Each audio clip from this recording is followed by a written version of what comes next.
Welcome back to Sports Nightly. We are joined now in studio by Joe Rychnovsky, who so courageously shared his story with us a few months back about being diagnosed with a terminal type of skin cancer. And Joe, as you may know, is our very own BCSN analyst and commentator. Thank you so much for joining us here today.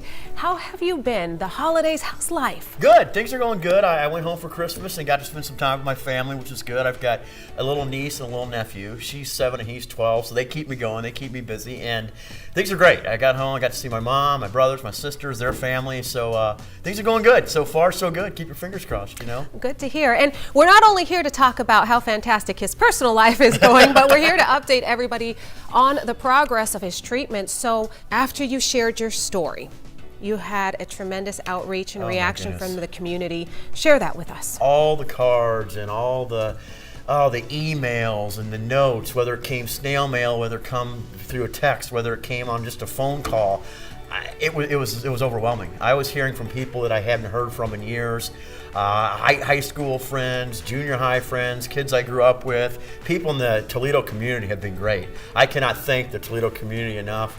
One of my buddies put a GoFundMe project up for me, and just everybody has just rallied around me from all the games, and I'm out all the time with BCSN working. People are coming up to me constantly, giving me just what you need, just a pat on the back saying, hey Joe, you can beat this, or praying for you. Or it's really weird because I'll go to the store and people will see me and they'll look at me and they'll want to say something, but they'll wait till I'm past and they'll say, we're praying for you, Joe. Don't give up, Joe. I mean, it brings tears to your eyes. Yeah. It really does. They're almost like scared. I don't want to, but yeah, I want you to know that, hey, you're in our thoughts and you're in our prayers, and it's just been wonderful. It's been uplifting. It's been a positive experience. How can cancer be positive? But this part of the process really has been. It's been great. The community's been wonderful. Now you talk about the process. How are your treatments going? Where are you at in the cycle of them? 5. I just completed this week, in fact, my 5th chemo session, and it went well. I had a blood transfusion. Monday was a long day because generally when I go into these, my counts are low. And the doctors say, well, your counts are going to be low. It's because of chemo. There's nothing you can do. Don't worry about it, but we'll have to give you a blood transfusion. So I had a blood transfusion and chemo treatments this entire week.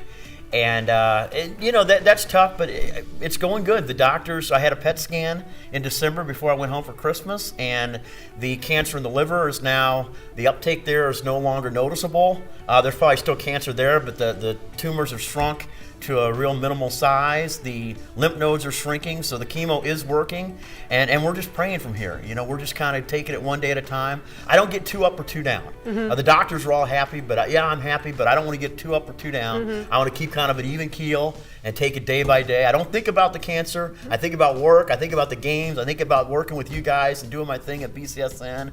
And that's kind of where I'm at right now. And that's a totally sports mentality, right? No, not too high, not too low, and you got it going. And that was actually my next question: is what's the prognosis from the doctors? And so they're saying you're on the right track, right? Right. It's not smooth sailing. I mean, it's terminal. It's not good. I mean, it could come back.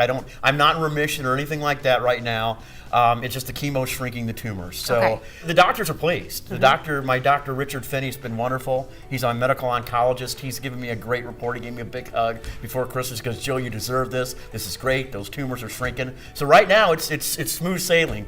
Awesome. If you could call it smooth sailing. As smooth sailing as it can go, right? Now, you said that you've gone through 5 treatments so far, and your first cycle takes you through February. Is that correct? My next cycle will take me through February, and that'll be the 6th. And then we'll kind of go from there. We will probably relax the chemo a little bit. We'll look at the tumors. We'll look at where they are. Maybe some surgery. I don't know. We haven't approached that yet. But I just completed the 5th round of chemo this week. And then I'll start the 6th in 3 weeks. I'm on a 21-day cycle. And I'll probably go through the blood transfusions and all that again. So far I'm feeling strong. Working a full schedule, doing my thing for BCSN. I was just out at wrestling tonight. It was great. At Cardinals Church basketball last night. That was awesome. Doing my thing. Absolutely. So it doesn't, it hasn't slowed me down at all. I get a little tired. I get a little fatigued from time to time. I'll go home. I'll take a nap in the afternoon before I come into work. But I did that before I got sick. So hey, and I got the beanie going on. You don't want, trust me, I'm not a good-looking guy anyway. You don't want to see me bald, Christina. That would not be a good thing. Those are style cool points now with the beanie. Style okay. Cool. Okay. Yeah. Right. Well, I've never been stylish or cool. Well, now you are. So that's a new phase of life. Thank you so much for joining us today. You are a true inspiration to every single one of us out there. So thank you so much. All right. Before we go, the one and only time There it is, Joe Rychnovsky bald. It's not There a you pretty go. sight. Now you've seen it, and now he has his cool hat back on. Thank you, Christina. Thank you.